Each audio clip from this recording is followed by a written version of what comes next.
Mm. Shri गणेशाय नमः। श्री सीतारामाभ्यां नमः। श्री हनुमते नमः। श्री उमापते नमः। श्री गुरुवे नमः। सब संतन की जय जय। जय जय सीताराम। राधे श्याम।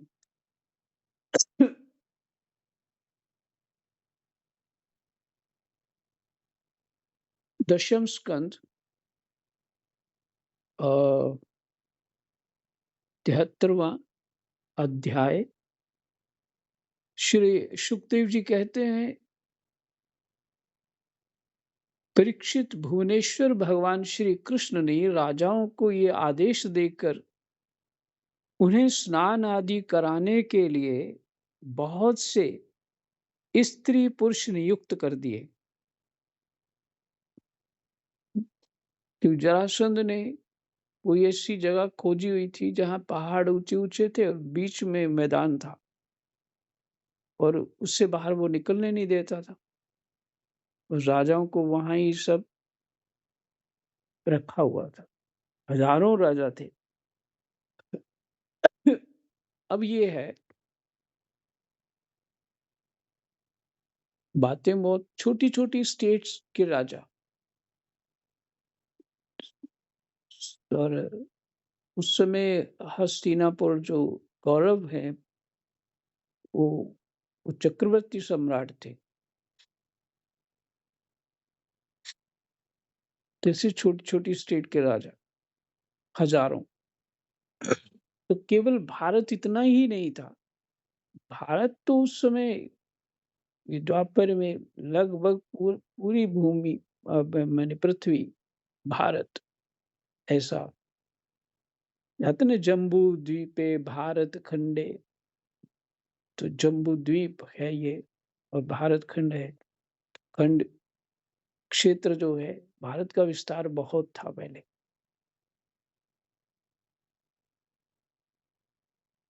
खैर,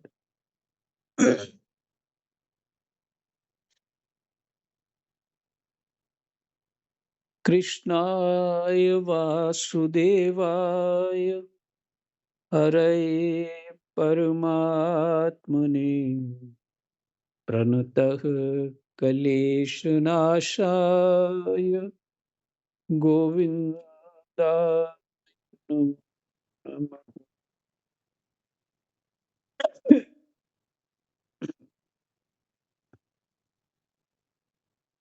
परीक्षित, भुवनेश्वर भगवान श्री कृष्ण ने राजाओं को यह आदेश देकर उन्हें स्नान आदि कराने के लिए बहुत से स्त्री पुरुष नियुक्त कर दिए।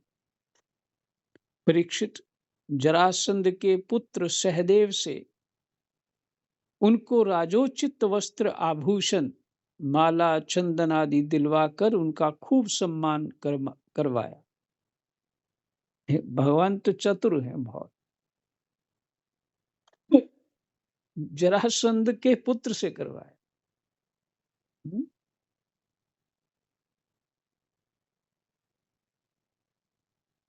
राजा लोग तो कह रहे हैं हम जरासंध को दोषी नहीं मानते, हमारे प्रारब्ध ही, और फिर ऐसा कष्ट प्राप्त हुआ जिससे आपके दर्शन हो गए, ये हमारा तप ही हो गया। बहुत राजाओं ने बड़े सुंदर ढंग से बात करी है। और फिर जरासंध के पुत्र से सारी सेवा कराई वहां पे। उसका नाम था सहदेव। माला, चंदन आदि दिलवाकर उनका खूब सम्मान करवाया। जब वे स्नान करके वस्त्राभूषण से सुसज्जित हो चुके, तब भगवान ने उन्हें उत्तम उत्तम पदार्थों का भोजन करवाया और पान आदि विविध प्रकार के राजोचित भोग दिलवाए। पान आदि पदार्थों का भोजन कराया। और ये संस्कृति है भारत की तो उसके बाद पान च्यवन करना होता है, पान खाना होता है। उससे अ, जो पाचन क्रिया पे बहुत अच्छा प्रभाव होता है।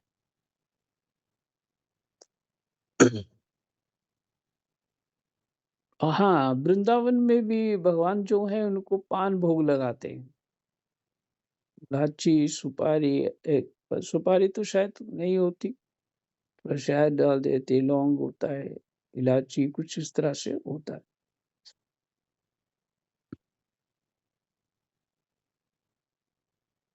विविध प्रकार के राजोचित भोग दिलवाए।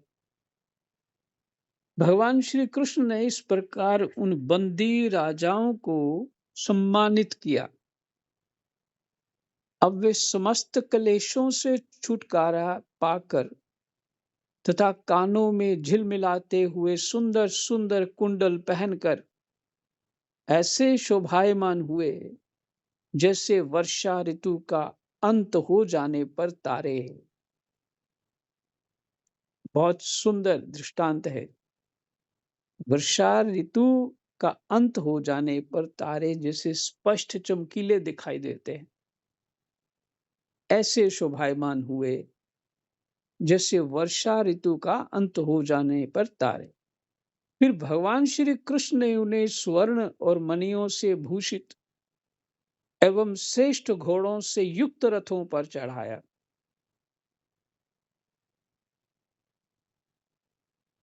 मधुर वाणी से तृप्त किया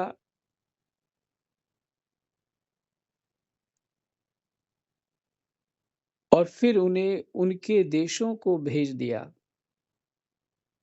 इस प्रकार उदार शिरोमणि भगवान श्री कृष्ण ने उन राजाओं को महान कष्ट से मुक्त किया।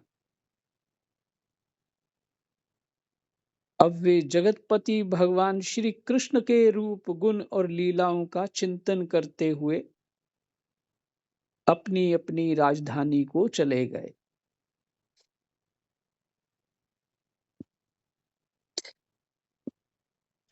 बस उन्होंने मांगा भी यही था कि प्रभु आपकी विस्मृति ना हो।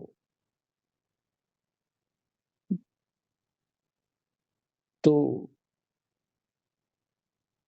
भगवान का स्मरण करते हुए अपनी अपनी राजधानी पे चले गए। अपने अपने कर्तव्य कर्म में भगवान का भजन करते हुए फिर से लग गए।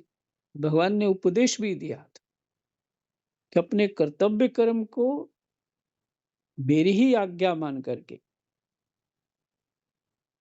करना चाहिए। तो भगवान की सेवा कर रहे, फिर उन्हीं की स्मृति कर रहे, स्पष्ट हो गया।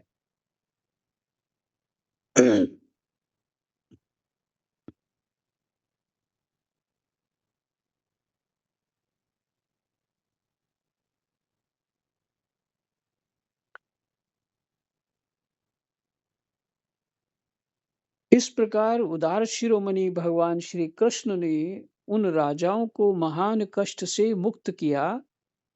अब अब वे जगतपति भगवान श्री कृष्ण के रूप गुण और लीलाओं का चिंतन करते हुए अपनी अपनी राजधानी को चले गए। वहां जाकर उन लोगों ने अपनी अपनी प्रजा से परम पुरुष भगवान श्री कृष्ण की अद्भुत कृपा और लीला कह सुनाई और फिर बड़ी सावधानी से भगवान के आज्ञा अनुसार वे अपना जीवन व्यतीत करने लगे।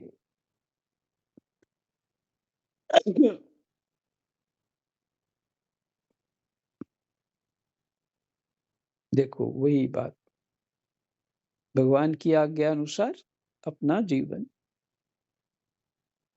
जो शास्त्र की आज्ञा है हमें, वही तो भगवान की आज्ञा है।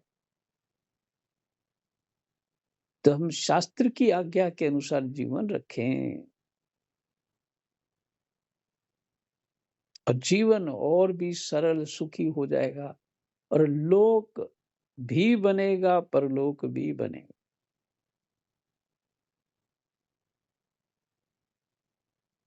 परीक्षित, इस प्रकार भगवान श्री कृष्ण भीमसेन के द्वारा जरासंध का वध करवाकर भीमसेन और अर्जुन के साथ जरासंध नंदन सहदेव से सम्मानित होकर इंद्रप्रस्थ के लिए चले।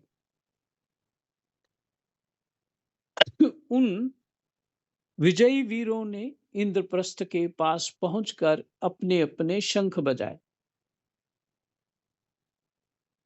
जिससे उनके इष्ट मित्रों को सुख और शत्रुओं को बड़ा दुख हुआ। विजयी वीरों ने इंद्रप्रस्थ के पास पहुंचकर अपने अपने शंख बजाए, जिससे उनके इष्ट मित्रों को, भगवान और अर्जुन और भीम, उनके मित्र कौन है ये तो आप समझ लीजिए, उनको सुख हुआ और शत्रुओं को बड़ा दुख हुआ। वही जो कौरव लगे हुए थे मारने के लिए, दुर्योधन शकुनी, दुर्योधन इत्यादि चंडाल चौकड़ी बाबा बोलते थे, चंडाल चौकड़ी लगी हुई थी।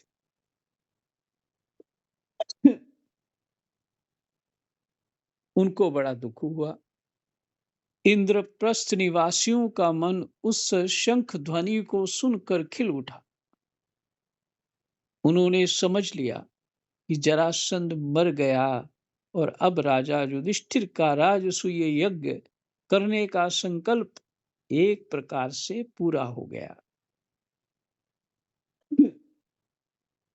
क्योंकि अब कोई ऐसा योद्धा नहीं था पांडवों का जो सामना कर सकता, जरासंध ही था। भीमसेन, अर्जुन, भगवान श्री कृष्ण ने राजा युधिष्ठिर की वंदना की और वह सब कृत्य कह सुनाया। भगवान श्री कृष्ण ने राजा युधिष्ठिर की, जो युधिष्ठिर नहीं गए थे, उनकी वंदना की, क्योंकि वो राजा हैं। और भगवान ने राज स्वीकार नहीं किया है। उग्रसेन के सेनापति बने, माने एक प्रकार से मंत्री या आज्ञाकारी कह लीजिए, ऐसे सेवा बुद्धि से रहे भगवान, राज स्वीकार नहीं किया।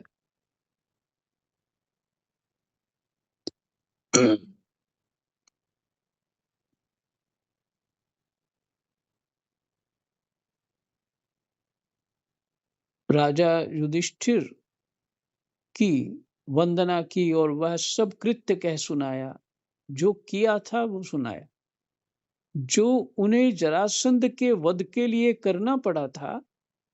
धर्मराज युधिष्ठिर भगवान श्री कृष्ण के इस परम अनुग्रह की बात सुनकर प्रेम से भर गए।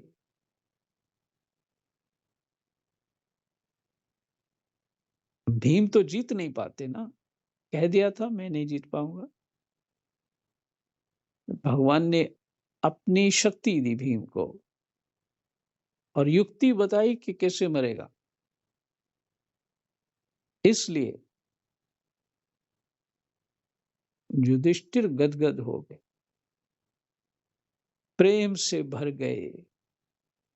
उनके नेत्रों से आनंद के आंसुओं की बूंदें टपकने लगी और वे उनसे कुछ भी कह ना सके।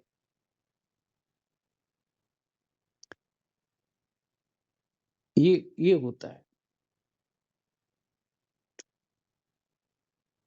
ऐसा होता है जिसके प्रति अति श्रद्धा होती है ना, उसके सामने भी बुद्धि नहीं चलती और प्रेम विभोर होके जीव जब स्थिति बनती है, जब प्रेमी से मिलता है, तब भी बुद्धि नहीं चलती।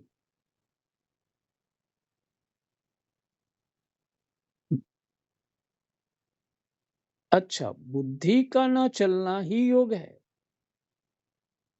बुद्धि का ना चलना ही योग है।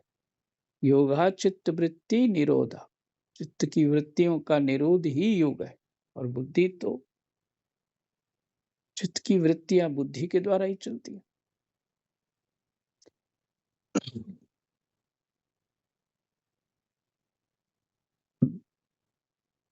इसलिए दोनों स्थितियों में ऐसा होता है। रामायण के कुछ अंश याद आते हैं। जैसे सुतीक्ष्ण जी ने भगवान को देखा, मुख में कोई वचन नहीं रहा और देखते ही रह गए।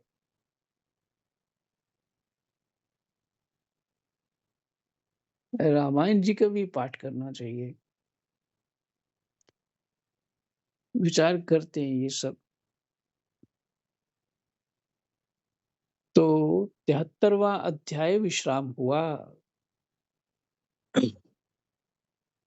युधिष्ठिर जी के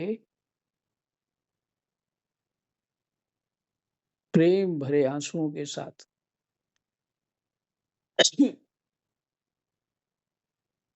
74वां अध्याय प्रसंग है भगवान की अग्र पूजा और शिशुपाल का उद्धार। श्री सुखदेव जी कहते हैं, परीक्षित, धर्मराज युधिष्ठिर जरासंध का वध और सर्वशक्तिमान भगवान श्री कृष्ण की अद्भुत महिमा सुनकर बहुत प्रसन्न हुए और उनसे बोले,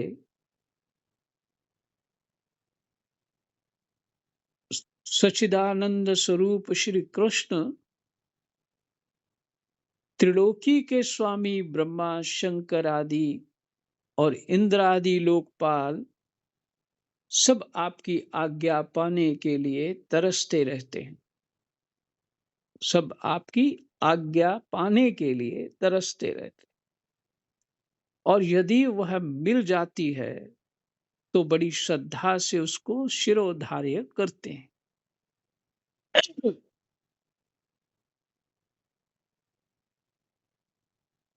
युधिष्ठिर भगवान श्री को कृष्ण को कह रहे हैं, अनंत, हम लोग हैं तो अत्यंत दीन। भगवान का एक नाम है अनंत। अनंत, हम लोग हैं तो अत्यंत दीन, परंतु मानते हैं अपने को भूपति और नरपति। ऐसी स्थिति में है तो हम दंड के पात्र। ऐसी स्थिति में है तो हम दंड के पात्र, परंतु आप हमारी आज्ञा स्वीकार करते हैं।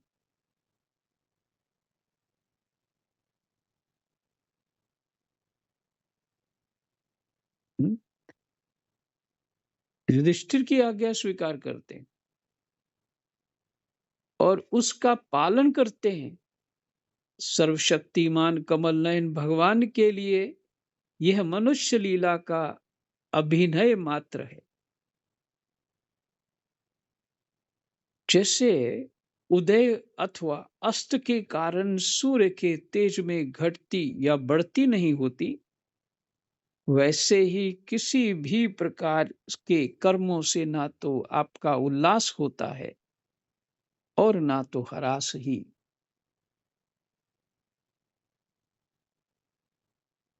क्योंकि भगवान सम है, आनंद स्वरूप है। उल्लास और हरास उसका होता है जो माया में है, और भगवान मायापति है। क्योंकि आप सजातीय विजातीय स्वगत भेद से रहित स्वयं पर ब्रह्म परमात्मा है। ये दूसरी बार तीसरी बार ये शब्द आए।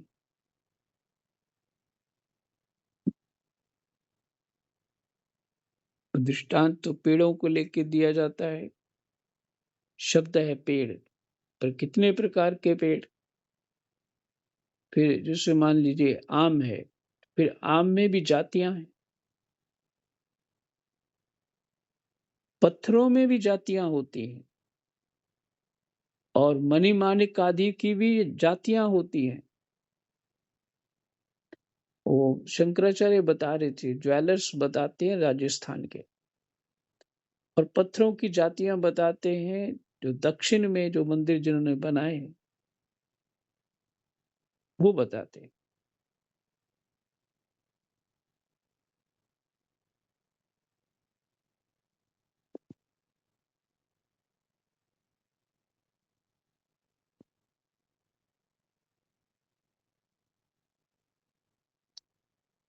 क्योंकि आप सजातीय, विजातीय और स्वगत भेद से रहित स्वयं परब्रह्म है, परमात्मा है। स्वगत भेद तो ये समझ में आ रहा है, जैसे एक पेड़ है, एक हिस्सा हो गया तना, एक हिस्सा हो गया टहनियाँ, एक हिस्सा हो गया पत्ते, फूल, फल, जड़ें। इस स्वगत भेद है, ये समझ आ रहा है। आप में ऐसा कुछ नहीं है, भगवान में ऐसा कुछ नहीं।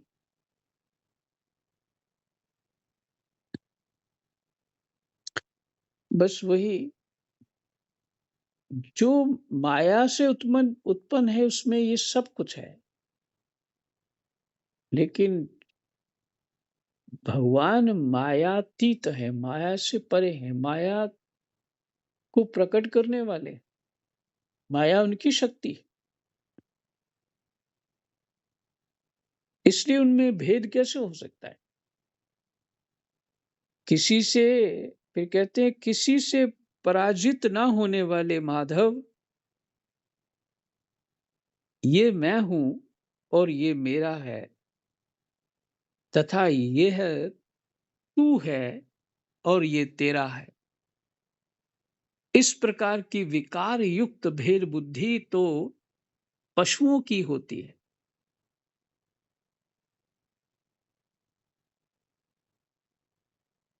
ये कौन कह रहे हैं? युधिष्ठिर। किसके सामने कह रहे हैं? भगवान के सामने। ये वार्ता कौन सुना रहा है? सुखदेव जी महाराज। सुन कौन रहे हैं? परीक्षित जी महाराज और अन्य सभी महापुरुष।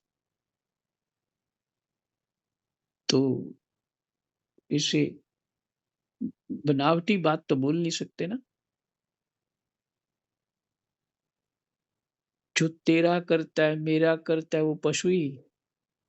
और देखा भी है, आप पशुओं को चारा डालिए, फटाफट सींग मारने लगते हैं, दूसरे को हटाते हैं, मैं खाऊंगा। और बंदरों की हालत तो उससे भी ज्यादा खराब है।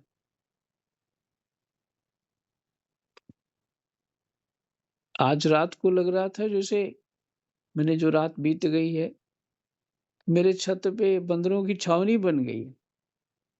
दड़ दड़ दड़ दड़ दड़ इतना ज्यादा उन्होंने, और लड़ रहे हैं, मर रहे हैं, बुरा हाल था। हम्म।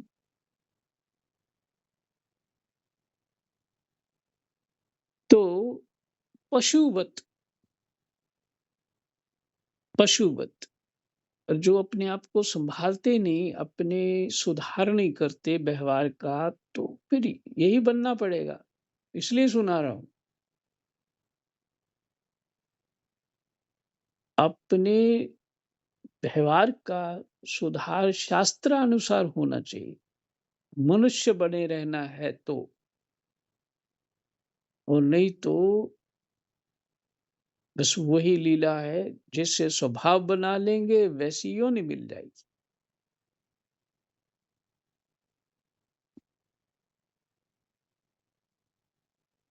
तो ये बुद्धि पशुओं की होती है।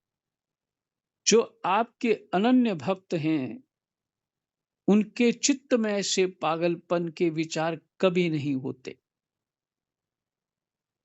कभी नहीं आते।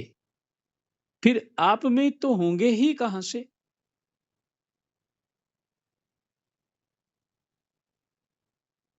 जो आपके अनन्य भक्त हैं, उनके चित्त में ऐसे पागलपन के विचार कभी नहीं आते। फिर आप में तो होंगे ही कहां से?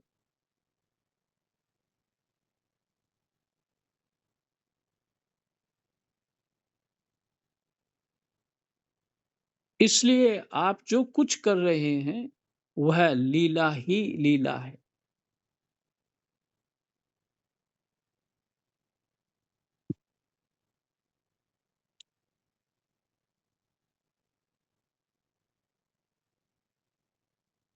श्री सुखदेव जी कहते हैं, परीक्षित, इस प्रकार कहकर धर्मराज युधिष्ठिर ने भगवान श्री कृष्ण की अनुमति से यज्ञ के योग्य समय आने पर यज्ञ के कर्मों में निपुण वेदवादी ब्राह्मणों को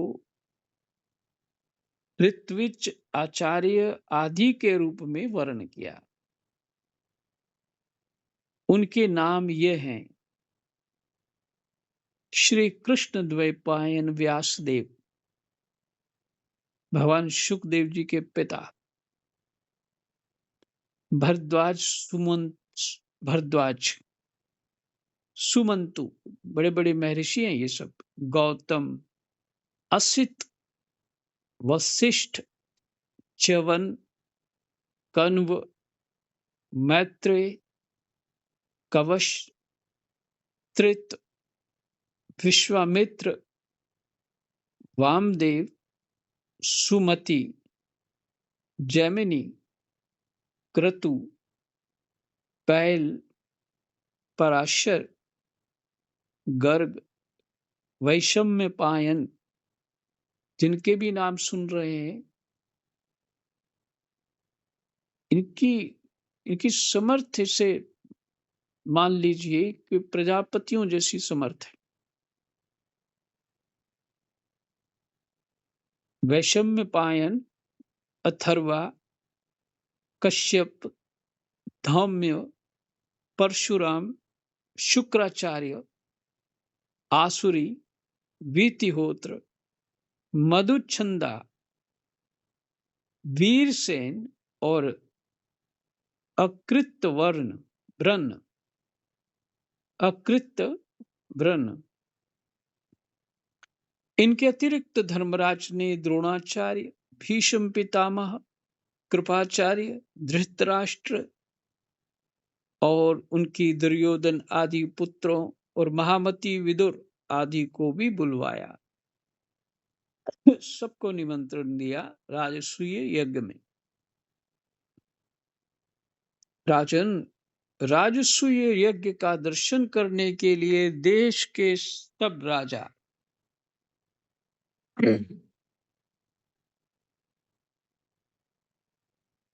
उनके मंत्री तथा कर्मचारी, ब्राह्मण, क्षत्रिय, वैश्य, शूद्र, सबके सब वहां आए।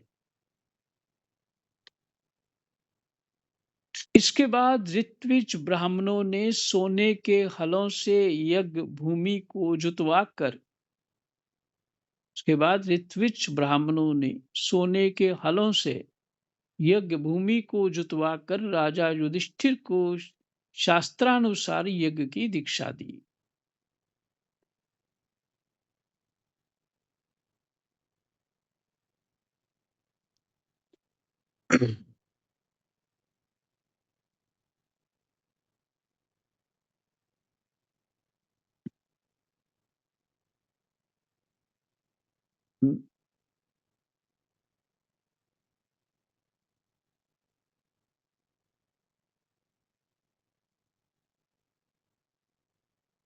देखिए यहाँ पे लिखा है कर्मचारी और ब्राह्मण, क्षत्रिय, वैश्य, शूद्र, सबके सब वहां आए। ये सभी यज्ञ के अधिकारी हैं। इन सब की आवश्यकता है वहां, नहीं तो यज्ञ पूरा नहीं होगा। इसके बाद ऋत्विज ब्राह्मणों ने सोने के हलों से यज्ञ भूमि को जुतवा कर राजा युधिष्ठिर को शास्त्रानुसार यज्ञ की दीक्षा दी। प्राचीन काल में जैसे वरुण देव के यज्ञ में सबके सब यज्ञ पात्र सोने के बने हुए थे, वरुण देव के यज्ञ में, वैसे ही युधिष्ठिर के यज्ञ में भी थे। पांडुनंदन महाराज युधिष्ठिर के यज्ञ में निमंत्रण पाकर ब्रह्मा जी, शंकर जी, इंद्रादि लोकपाल अपने गणों के साथ सिद्ध और गंधर्व, विद्याधर, नाग, मुनि, यक्ष, राक्षस, पक्षी, किन्नर, चारण, बड़े बड़े राजा और रानियां, ये सभी उपस्थित हुए।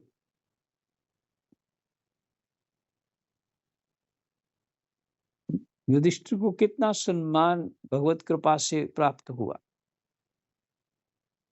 सबने बिना किसी प्रकार के कौतूहल के ये बात मान ली कि राजसूय यज्ञ करना युधिष्ठिर के योग्य ही है।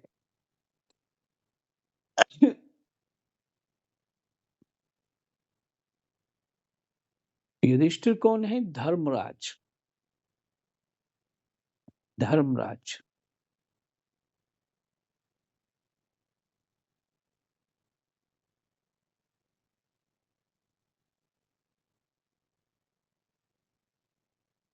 मैंने जो लोग यज्ञ में आए उनकी सहमति है कि इसको राजसूय यज्ञ करना चाहिए,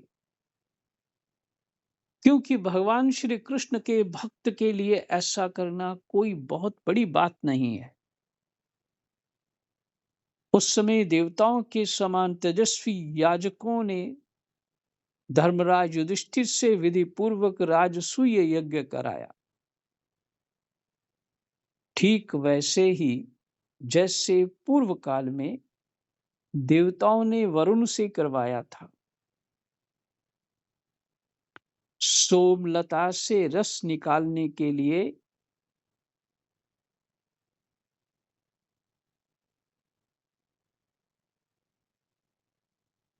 सोमलता से रस निकालने के दिन महाराज युधिष्ठिर ने अपने परम भाग्यवान याजकों और यज्ञ कर्म की भूल चूक का निरीक्षण करने वाले सदस्य पतियों को का बड़ी सावधानी से विधि पूर्वक पूजन किया।